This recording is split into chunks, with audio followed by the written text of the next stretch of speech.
아빠, 우리 언제 도착해? 뒷좌석에서 아들 민수가 심심해하며 물었습니다. 한 3시간 더 가야 해. 제가 대답하자 딸 서연이가 한숨을 쉬었어요. 에이, 너무 멀어. 저는 백미러로 아이들을 바라보며 미소를 지었습니다. 얘들아, 너희가 지금 이렇게 투정 부릴 수 있는 것도 사실은 기적이야. 아내가 고개를 돌려 저를 바라봤습니다. 또 무슨 얘기야? 여보, 우리가 지금 달리고 있는 이 길 말이야. 사실 이 길은 거의 만들어지지 않을 뻔했어. 아니, 정확히 말하면 전 국민의 반대와 모든 전문가들의 절대 불가능 선언을 받았던 길이야. 민수가 갑자기 관심을 보였습니다. 정말요? 왜요? 지금부터 들려줄 이야기는 정말 믿기 어려울 거야. 우리나라 역사상 가장 많은 사람들이 반대했던 사업 중 하나였거든. 심지어 나중에 대통령이 되신 분도 국회에서 펄펄 뛰며 반대했어. 서연이의 눈이 커졌습니다. 누가요? 김대중 대통령이야. 그분이 국회에서 이렇게 소리쳤어. 이건 파행적 건설입니다. 나라를 망치는 일이에요. 차 안이 조용해졌습니다. 아이들이 믿기 어렵다는 표정을 지었어요. 그뿐만 아니야. 세계은행에서도 한국은 아직 이런 길을 만들 능력이 없다고 했고, 우리나라 경제 전문가들도 그 돈을 다른 곳에 쓰는 게 100배 낫다고 했어. 심지어 일반 국민들도 자동차도 몇 대 없는데 왜 쓸데없는 길을 만드냐고 반대했지. 아내가 놀라며 물었어요. 그럼 어떻게 만들어진 거예요? 바로 그게 오늘 내가 들려주고 싶은 이야기야. 모든 사람이 불가능하다고 했는데 단 2사람이 할 수 있다고 믿었어. 그리고 그 2사람의 믿음이 오늘 우리가 달리고 있는 이 기적의 길을 만들어낸 거지. 창밖으로 쭉 뻗은 고속도로를 가리키며 말했습니다. 자, 그럼 지금부터 시작해볼까? 세상에서 가장 많은 반대를 받으며 만들어진 길 이야기를. 때는 1960년대 중반이었어.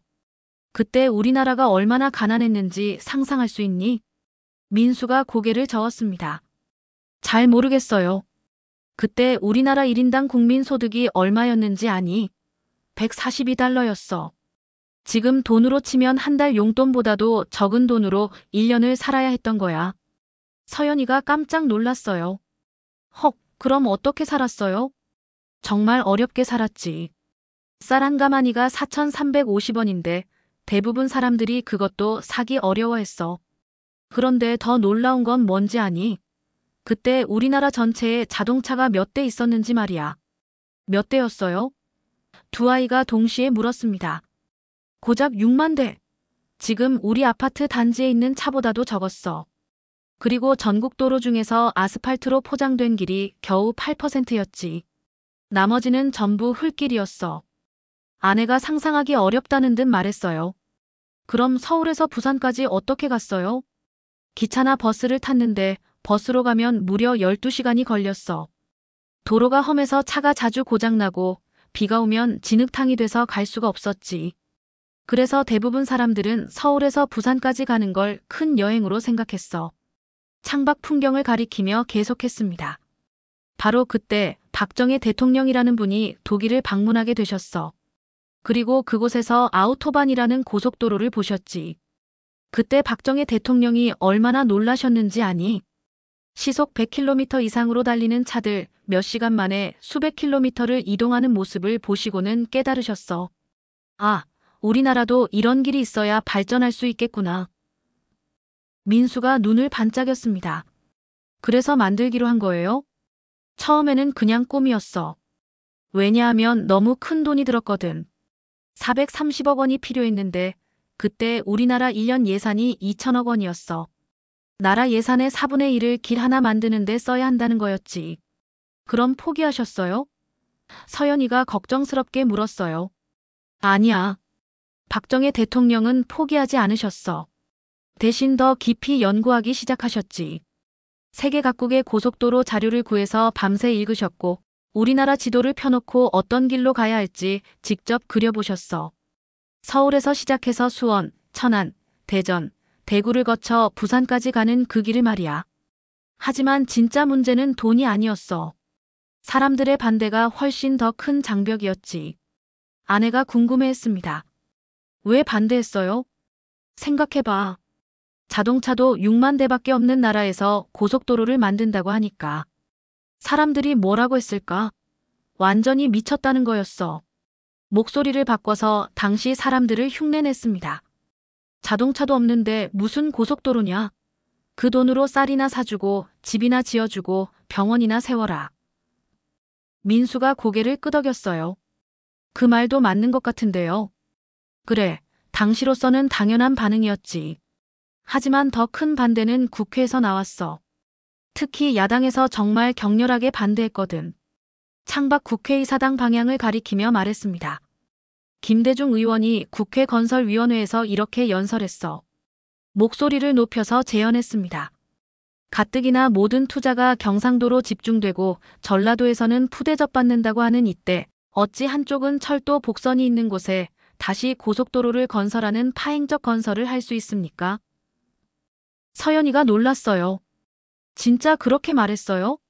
흥. 김대중 의원은 세계은행 보고서까지 들고 나와서 서울에서 부산까지는 이미 철도와 국도가 잘 되어 있으니까 차라리 서울에서 강릉으로 가는 고속도로를 먼저 만들어야 한다고 주장했어. 김영삼 의원도 마찬가지였고 신민당 당수 유진호 선생님도 고속도로 자체는 좋지만 우선순위가 틀렸다. 남북으로 가는 길보다 동서로 가는 길이 더 급하다고 하셨지. 아내가 한숨을 쉬었어요. 그럼 모든 정치인들이 반대했네요. 정치인들뿐만 아니었어. 경제 전문가들도 반대했고 세계은행에서도 한국은 아직 고속도로보다는 기존 도로나 철도를 정비하는 게 낫다고 했어.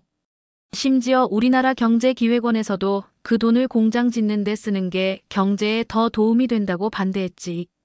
민수가 걱정스럽게 물었습니다. 그럼 아무도 찬성하지 않았어요? 거의 그랬어. 박정희 대통령 거의 혼자서 이 길이 우리나라 미래다라고 믿고 계셨지. 주변 사람들은 모두 대통령님, 너무 위험합니다. 실패하면 나라가 망할 수도 있어요 라고 말렸어. 하지만 박정희 대통령은 흔들리지 않으셨어. 왜냐하면 미래를 보고 계셨거든. 지금은 자동차가 적어도 앞으로는 많아질 것이다. 지금은 경제가 어려워도 이 길이 있으면 경제가 빠르게 발전할 것이다. 이렇게 확신하고 계셨어. 너희들도 경부고속도로 이야기는 많이 들어봤을 거야. 하지만 진짜 중요한 건 지금부터야. 우리가 다 알고 있는 이야기인 줄 알았는데 사실 그 뒤에 숨겨진 진짜 이야기가 따로 있거든. 더 깊이 들어가 볼까? 그때 박정희 대통령이 한 사람을 떠올리셨어. 바로 정주영이라는 분이었지. 정주영이 누구예요? 민수가 물었습니다. 현대그룹을 만드신 분이야. 우리가 지금 보고 있는 현대자동차, 현대건설 모두 이분이 세우신 회사들이지. 가난한 농부의 아들로 태어나서 쌀가게 점원부터 시작해서 큰 기업을 만드신 분이야. 창밖 현대 로고가 붙은 트럭을 가리키며 말했습니다. 저런 차들도 모두 정주영 회장님이 만드신 회사에서 나온 거야. 그런데 정주영 회장님도 처음에는 고민이 많으셨어. 왜냐하면 너무 큰 공사였거든.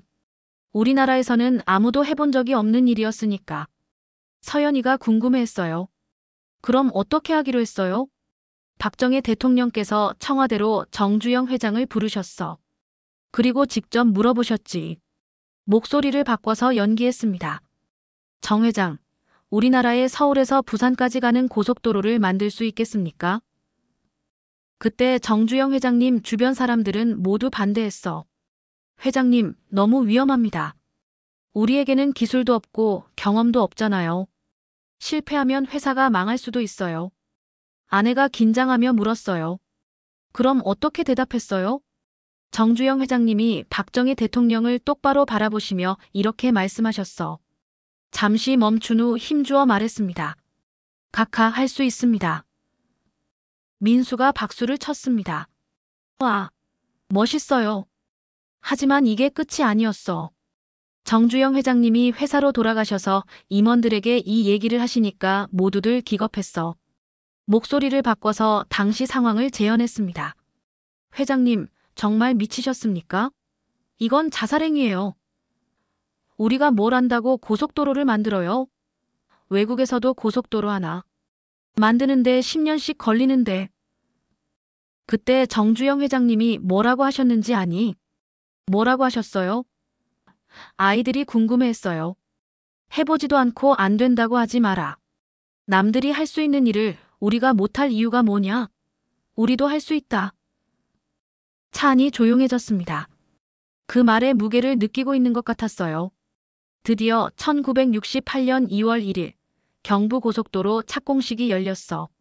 하지만 진짜 어려움은 그때부터 시작됐지. 창밖 공사 현장을 지나치며 말했습니다. 우선 장비가 없었어. 그래서 정주영 회장님이 결단을 내리셨지. 외국에서 굴삭기, 덤프트럭 같은 중장비를 무려 1900대나 사오신 거야. 얼마나 비쌌어요? 서연이가 물었어요. 800만 달러. 지금 돈으로 치면 수백억 원이야. 그때 우리나라 전체에 있던 건설 장비가 1647대였는데 그것보다 더 많은 장비를 한꺼번에 들여온 거지. 아내가 놀라며 말했어요. 정말 큰 모험이었네요. 그래서 주변에서 더욱 말렸어. 회장님, 이러다 정말 망합니다. 하지만 정주영 회장님은 공기를 앞당기자는 신념으로 밀어붙이셨어. 민수가 물었습니다.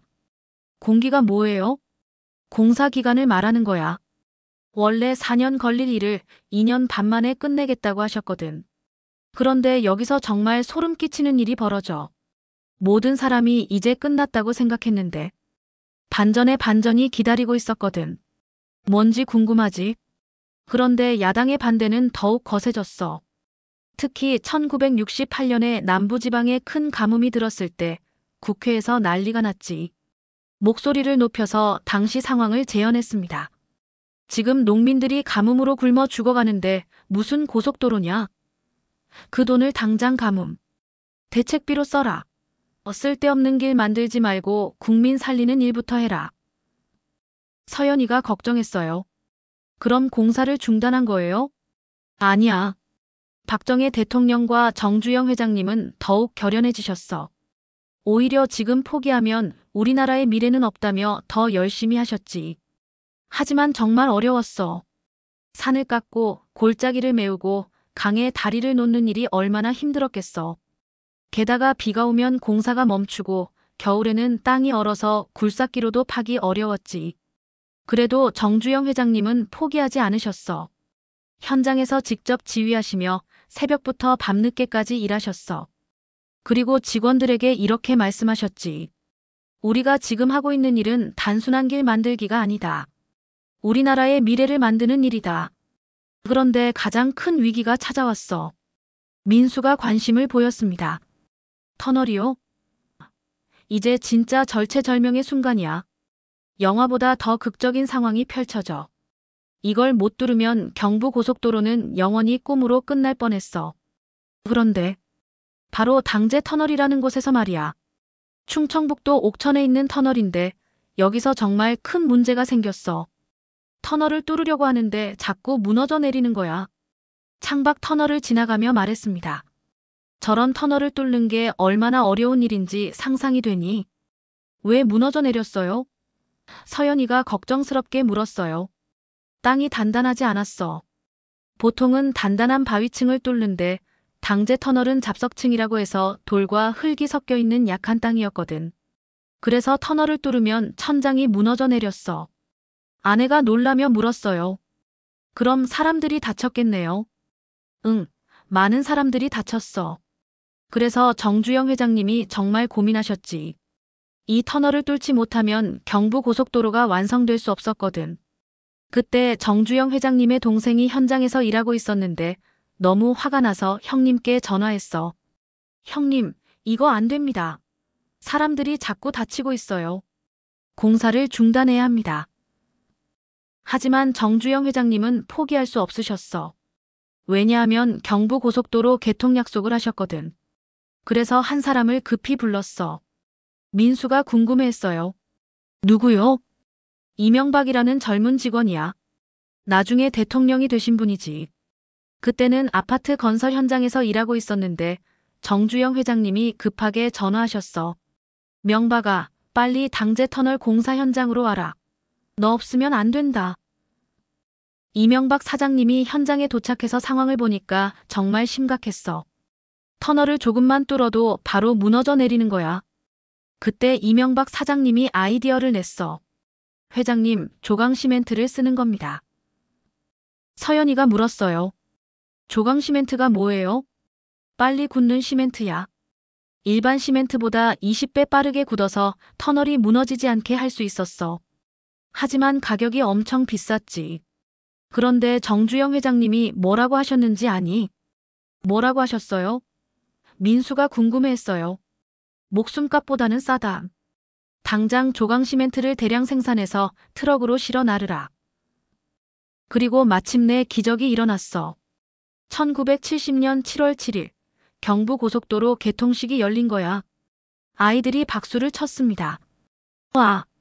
착공한 지 정확히 2년 5개월 만이었어. 세계 고속도로 건설 역사상 가장 빠른 기록이었지.